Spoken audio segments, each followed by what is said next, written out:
It is favorite things week, and I just want to recap that Jill had among her favorite things a necklace, knives, and her pets. And Christina had among her favorite things a necklace, knives, and her pets. Let's see how I'm doing.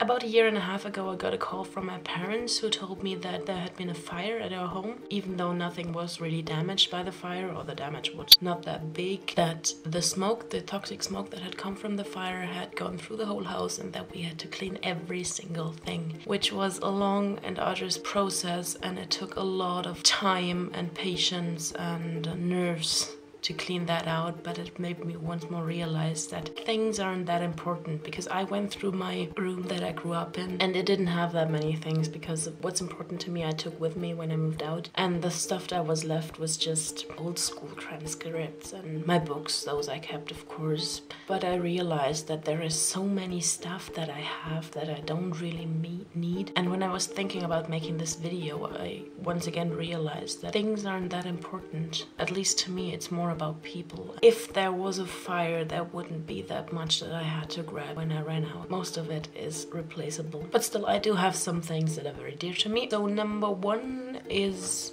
this thing that I'm wearing all the time.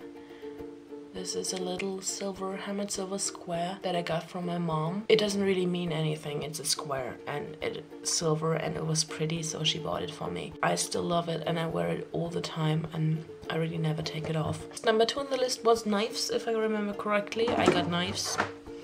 I got this little puppy here. I love this one.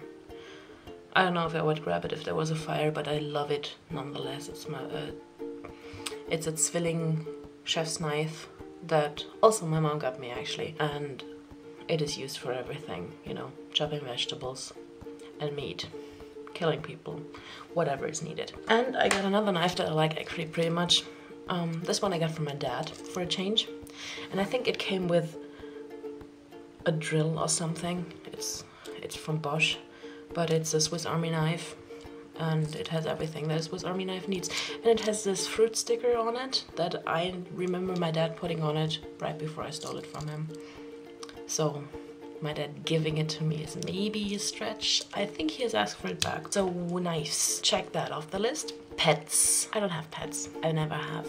Except for a budgie for about a few months before he died. My parents always told me that, you know, you have two brothers, you don't need pets. Which isn't that good a substitution, mom and dad. Not really.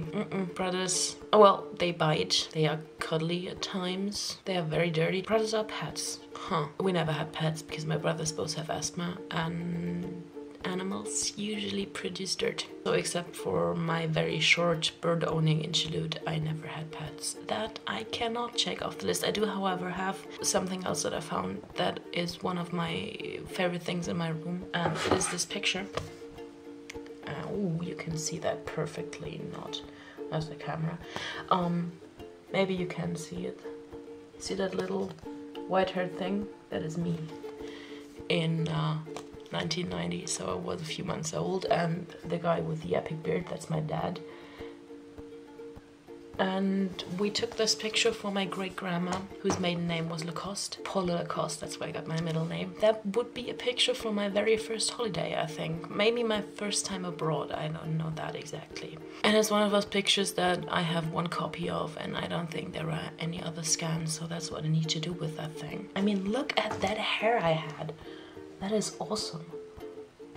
You see that? I had a crazy puff. I don't have that anymore. I don't even have that blonde hair anymore. And there's this other thing that I like. The only thing that I really collect are mugs from Starbucks. I don't go to Starbucks to get coffee because it's too expensive in my opinion, but they do have really nice location mugs from all the places that they are. I started it when I was in Barcelona for the first time, and I saw this mug and I thought, well, that's a great idea. I'm gonna take that home. And I just continued everywhere I went. So I have a lot of those mugs. Friends started bringing them back to me, and I paid my brother to bring me one back when he was in LA a few years ago. And I got one from San Francisco too, when he went there, that my roommate then broke. So I got all kinds of mugs. This one is from the Netherlands. That was the second time that I went, and it is orange on the inside, if you see that.